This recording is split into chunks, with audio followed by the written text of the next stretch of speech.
All right, so I just wanted to go over like a few general design tips when you're creating for the web or online media. Some things to think about. Okay, of course, know your audience. If they're web savvy users, what age or gender you're targeting. Will they need the latest Flash plugin? Will they need high bandwidth? Those are all things to consider. Where your audience is coming from. You have to be kind of careful with using Flash media online too. You might use a mix like with Flash and HTML or XML or PHP. Something that a search engine could read because that affects like your ranking. When you're coming up with an idea for like your website or a portfolio site or for a client, you want to start with an idea that you can describe like really easily in one sentence. If it's like becoming too complicated, it might not translate well. So developing your idea around a simple concept will help keep you on track. So treat it like as a theme or a story for the website. So, think of like a concept or a theme and stick with it. And one thing before you get into the design or start even laying it out, you want to come up with a wireframe for your website. So, this is, I know you probably can't read this, but this is like the top level navigation of a website and then all the different options underneath it. So that's the site architecture or site map.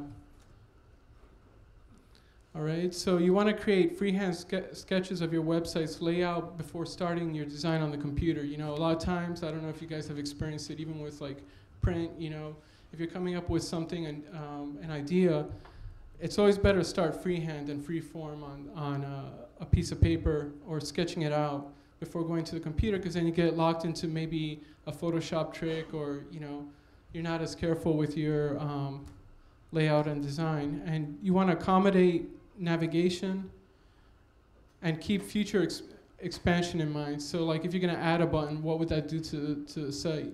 If you're going to remove a section, what would that do? It's something simple like that could totally throw your design off. And you want to minimize scrolling. You don't want to have the page scroll too much. Always the top fold, what you're first seeing on the website, that's the priority. Okay, develop a look that is consistent throughout, focusing on a treatment you can do best. So if you're a really good illustrator, are you going to go with an illustrator approach? Maybe you have someone on your team that's really good at drawing.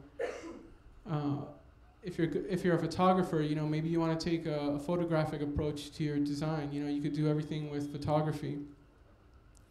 Or maybe it's mixed media, a combination of both. So I wanted to show you guys a couple of sites that give you a variety of the kind of treatments and looks and and simplicity too. You don't have to be overly complicated when you're designing for the web. So this first one is called Crappy Cat. So it's all like vector-based, Flash illustrations. But that was a little promo done for like these little figures that they sell, kind of like Kid Robot. I'm sure you guys have seen Kid Robot stuff. It's a cool little promo online for that. And that's crappycat.com. So here's like a photographic approach to an interactive website. They do articles of different subjects. So just so you could take a look at this. So it's a Flash-based site, but you could kind of click on different articles by interacting with the shed.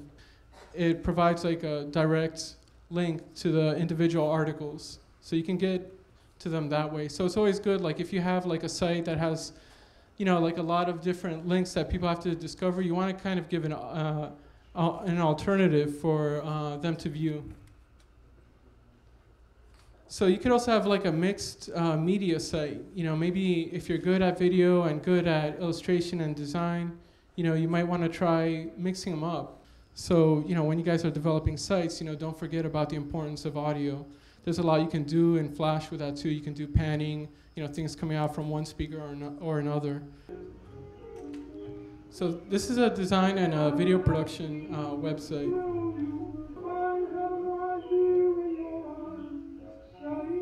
So this is like a way that you can do subsections. You have your main categories right here, your subcategories right here, and then where media is displayed right here, the video clips or any kind of other sites or print pieces would show up there. Okay, and some other things to keep in mind, try to keep to one font if possible on the website. You can do variations of that font family, but don't introduce too many fonts. Think about how the user will identify triggers or buttons. Like you saw on that other site that was photographic, you'd get like little plus icons come up, or animations or sound, It might be through animation, through the shape of the button, through the sound, or through the color. So you gotta keep those things in mind.